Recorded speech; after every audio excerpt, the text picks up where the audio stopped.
আমিরাতের মতো মধ্যপ্রাচ্যের প্রায় সবগুলো দেশেই এই সময়ে গরমের তাপমাত্রা যেন অসহনীয় পর্যায়ে থাকে। দিনের বেলায় বাইরের প্রাকৃতিক হাওয়াটাও যেন মনে হয় আগুনের গোলার মতো। এমনকি রাতেও যেন এর প্রভাব অনেকক্ষণ থাকে। দেশের বাইরে সিংহভাগই হলেন সাধারণ প্রবাসী, তাই তারা পরিবারের একটু সুখের আশায় খোলা আকাশের নিচে মাথার ঘাম পায়ে ফেলে দিনরাত পরিশ্রম করে যায়।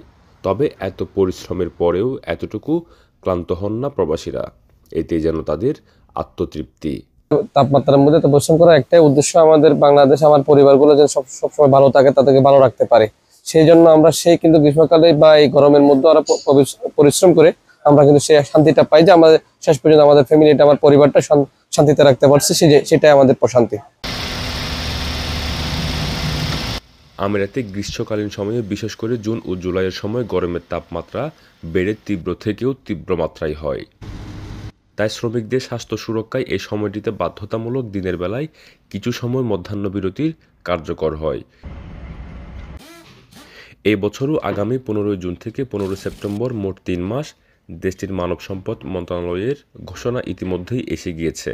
দুপুর 12:30 থেকে বিকাল 3টা পর্যন্ত বাইরে কোনো ধরনের কাজ করা যাবে না, এমন আইনে আমিরাত সরকারের প্রতি সন্তুষ্ট প্রকাশ করেছেন প্রবাসীরা। যখন একটা সময় হয় তখন প্রচুর গরম, এই গরমে কাজ করা সম্ভব না।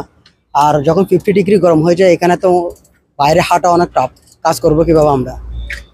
আর আমার সরকারকে অবশ্যই ধন্যবাদ দিতে হয় এই কারণের জন্য। শ্রমনীতির এই আইন অমান্য করা হলে শ্রমিকদের বা কোম্পানিকে গুনতে হবে 5 থেকে 50,000 দিরহাম জরিমানা। এমনকি প্রয়োজনবশত আইন অমান্য করলে লাইসেন্সও বাতিল হতে পারে বলে জানানো হয়েছে।